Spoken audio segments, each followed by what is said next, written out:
1370 AM, 96.3 FM, The Source.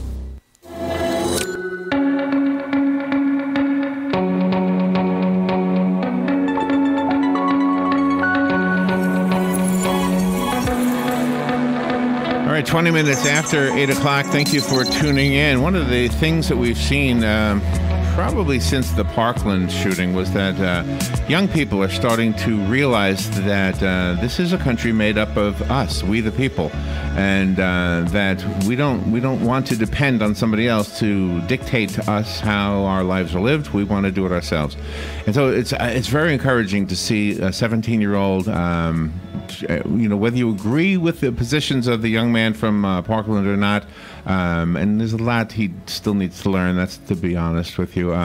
But still, it's very impressive that he's trying to make a difference. And right here in our own community, we have a 17-year-old also trying to make a difference. He is in the studio. His name is Colton Sawyer Smith, and he is here to introduce himself to you. He's not running this year for Marion County Public School Superintendent, but he intends to in the year 2020. So he's kind of kicking off his campaign, and it's an honor that he chose WOCA to do that. Good morning, Colton. How are you? Good. How are you? Good to see you. Thanks for having me. Are you still in school? No, we were out for summer, but I mean, so you didn't graduate yet? No, I'm in 11th grade now. 11th grade. Well, that's awesome. Yep, I'm on an accelerated pace to graduate. I'm doing Florida virtual school, so I plan to be out this time next year. So what is it about the position of superintendent that attracted you? What do you think you can bring to that office? I think we needed much needed positive changes in the district. The employee morale is really declined over the past couple years, and I think the students deserve a higher quality of education. Okay, and that's a wonderful statement, but how would you do those things? What kind of things specifically would you do that would change those things?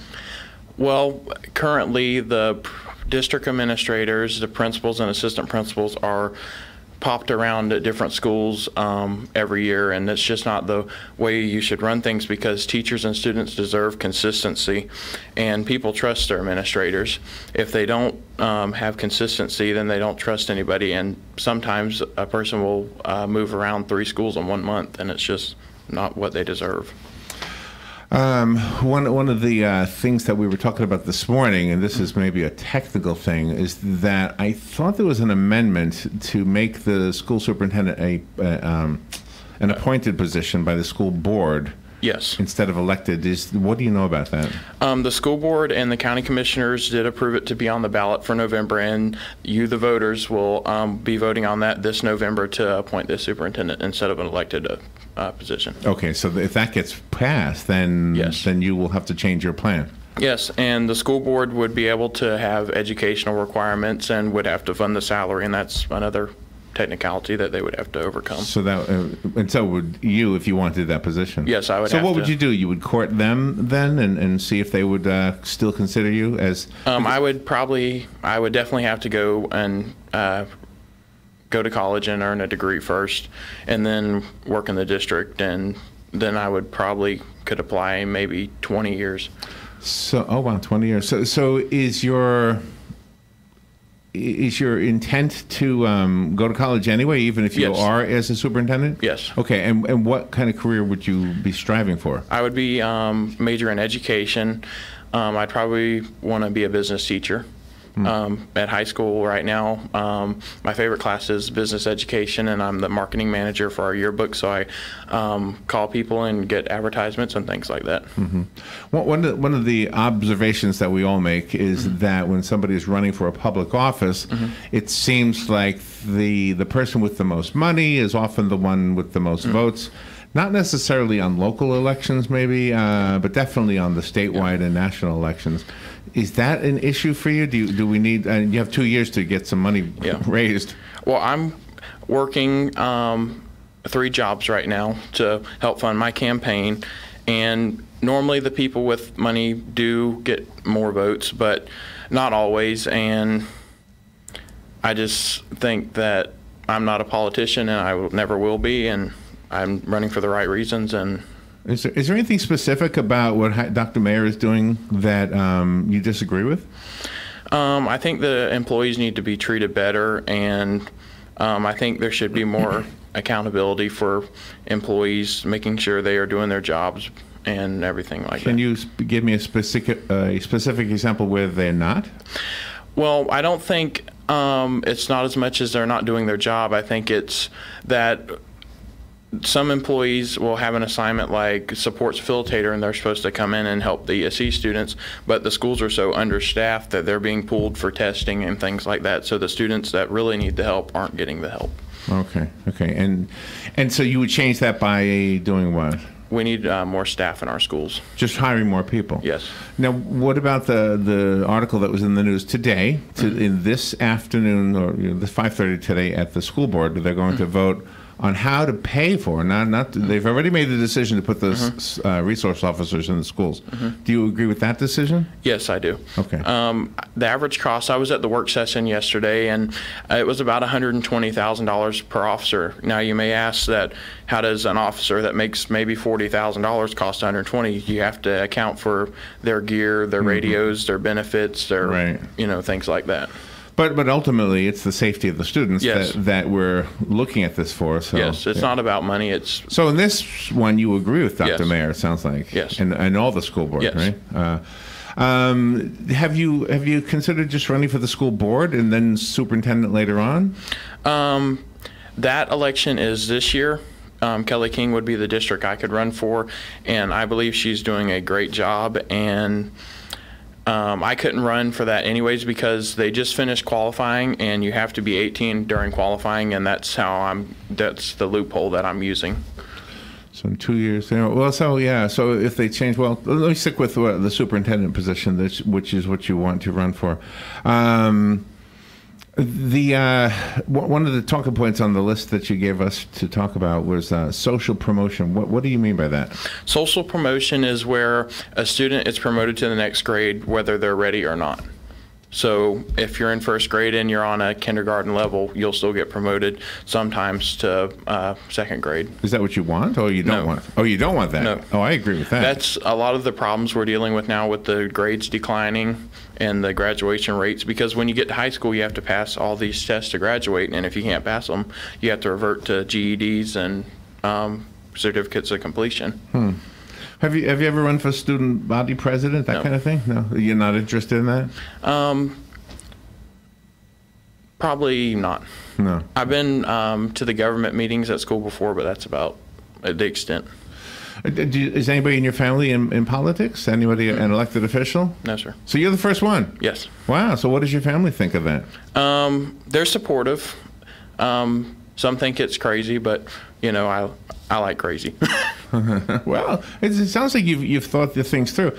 I'm going to ask you to give some more specific examples of some of the things you've said, if you could do that, because they're kind of broad. So let's talk a little bit about the ways to increase grades. The grades, you said they're not doing as well. No. Are we talking about the students' grades or the school grades? The students' grades. Okay. So like the graduation rate is 3.3% down from last year. No, that's not a lot, but it's 3% that didn't, graduate more than last year. I think we need to look at the higher performing districts and coordinate with them and see what they're doing and emulate what they're doing. And do we know who they are and what they're doing? I think Manatee County was one of the top ones. I know there's 3 districts in Florida that have 90% graduation rates. What do they do differently in Manatee, do you know? I have not discovered that no, yet. No, you don't know yet. Okay. As technology increases, you're already somebody who's learning. You have some at-home programs you're doing? Yes, I'm doing Florida Virtual School. Florida Virtual School? Yes. Completely?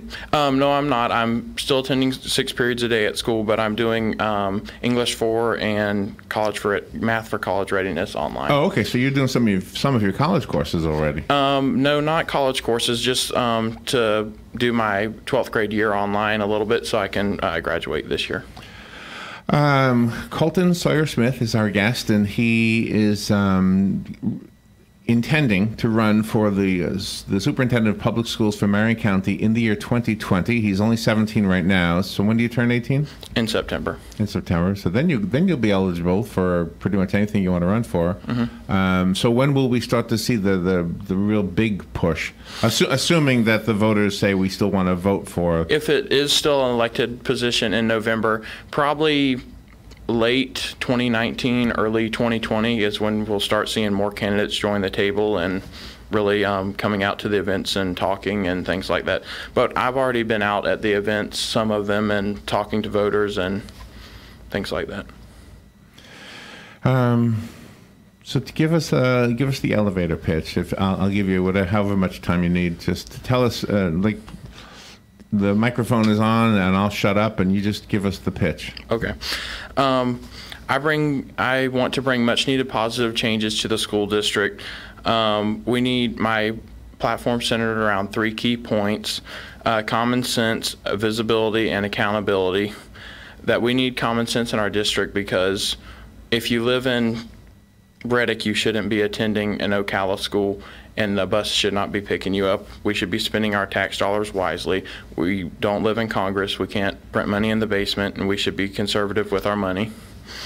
We need visibility. Every school is equal, whether that's Stanton Weirsdale or South Ocala Elementary. Every school is equal, and we need to visit all of them and the school events. We need accountability for the district decisions being made. If a decision's being made, we need to review that constantly and make sure it's working. We can't just send it out and say that that's what we're going to do, whether it works or not. We really need to work on the school grades, and the schools with lower performing grades or going to be a needs improvement school. We need to work on those and work with the community and improve those before it becomes a problem. And the classrooms are paperless and pencilless. We need more funding for the classrooms. I promise to start with the classroom first, and then everything else will matter afterwards, because nothing else matters if the teachers and students are not taken care of. Colton Sawyer Smith, you're a bright young man. Thank you for coming in and sharing this with us. Do you have a website set up? I have not. Facebook page? Anything you want to put out there for people to contact you? I do have a Twitter page. My handle on there is the letter F and grown 28. GROWN? Yes. F grown 28. 28. Okay. So basically like Florida grown 28. I gotcha. Florida. Okay, gotcha. Colton, thank you. Thank you. And good luck. We'll be right back.